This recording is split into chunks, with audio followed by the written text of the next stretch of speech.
High, সবাই কেমন আছো? আবারও আমার একটা নতুন রেসিপি নিয়ে আমি হাজির। আজকের রেসিপি ডালের বড়ি, কাঁচা বাদাম, আলু দিয়ে কচু দিয়ে ঘন্ট।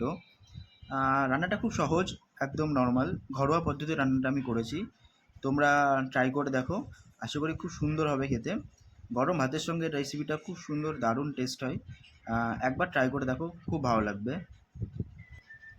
আলু, কচু, ডালের বড়ি, কাঁচা বাদাম এটা আমি আগের থেকেই ভেজে রেখেছিলাম। খুব একটা ডিপ ফ্রাই করিনি, আমি নর্মাল ফ্রাই করেছি, আপনারা দেখে বুঝতে পারছেন। এরপর কড়াইতে তেলটা গরম করতে দিয়েছি। এবার ফোড়ন হিসেবে আমি এখানে ইউজ করেছি শুকনো লঙ্কা, তেজপাতা, জিরে। এরপর এটাকে হালকা ফ্রাই করে যখন সুন্দর একটা গন্ধ বেরিয়ে আসবে, তখন আমি এখানে আমার যে মশলাটা বানিয়ে রেখেছিলাম, মানে আদা, কাঁচা লঙ্কা, জিরে বাটা, সেটা আমি এর মধ্যে অ্যাড করব। সেটা আমি অ্যাড করলাম এবং এটা কিছুক্ষণ ফ্রাই করে নেব। যতক্ষণ না তেলটা ছাড়বে মশলাটাতে, ততক্ষণ আমি ফ্রাই করে নেব। এখানে আমি একটা মশলা বানিয়ে নেব। দিয়েছি হলুদ, সাথে আপনার জিরের গুঁড়ো, ধনের গুঁড়ো, লবণ, আর একটু সবজি মশলা, আর সামান্য পরিমাণে একটু ভাজা মশলা।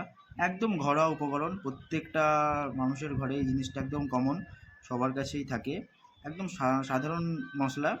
এটাকে একটু জল দিয়ে হালকা একটু মানে পেস্টটাকে একটু গুলিয়ে নেবো আমি জলটা দিয়ে।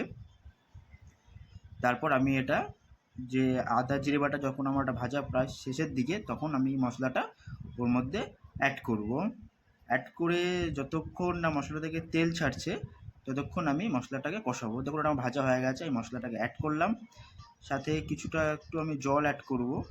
বাটিটাকে হালকা লেগেছিলো আমার মশলাটা, যেহেতু সেজন্য আমি একটু বাটিটাকে ধুয়ে আমি একটু জল অ্যাড করলাম। এবং এইটা যতক্ষণ না এখানে তেল ছাড়বে সুন্দর করে, ততক্ষণ আমি এটাকে সুন্দর করে ফ্রাই করে নেব। আপনারাও ঠিক এইভাবেই প্রসেসটা ফলো করবেন। দেখুন মশলা থেকে তেলটা ছাড়া শুরু করে দিয়েছে।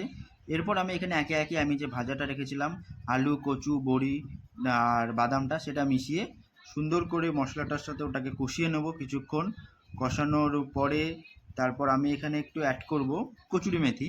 আপনারা চাইলে এখানে নারকেল কুড়িও অ্যাড করতে পারেন, আমার কাছে নারকেল কুড়িটা ছিল না, তাই আমি এখানে কচুরি মেথি অ্যাড করেছি। এটা অপশনাল আপনাদের কাছে, বাট এটা দেওয়ার জন্য টেস্টটা দ্বিগুণ বেড়ে যায় এটাতে। এটাকে সুন্দর করে মিক্সড করে মশলাটাকে, তারপরে আমি এখানে জল দিয়ে দেবো। জলটা দিয়ে কিছুক্ষণ ঢেকে রেখে দেবো, ওটাকে ফুটিয়ে নেব। তারপর ফুটিয়ে নেওয়ার পরে আমি বাকিটা আপনাদেরকে দেখাচ্ছি যে কত সুন্দর টেস্ট আর কত সুন্দর কালার এসছে সবজিটার। দেখুন সবজিটা রেডি হয়ে গেছে, আমি এটা নামিয়ে নিয়েছি। আমি সবজিটাতে নামানোর পর আমি এখানে অ্যাড করেছি গরম মশলা, আমার স্পেশাল ভাজা মশলা, আর একটু সামান্য পরিমাণে ঘি। আপনারা এগুলো অ্যাড করতে পারেন। আর সবজিটা দেখুন কতটা দেখতে সুন্দর হয়েছে। আর গরম গরম ভাতের সঙ্গে এটা সার্ভ করুন আর খান, টেস্ট করুন, অসাধারণ লাগবে আপনাদের কাছে আশা করি। আর কেমন লাগলো সেটা কমেন্টে অবশ্যই জানাবেন আমাকে।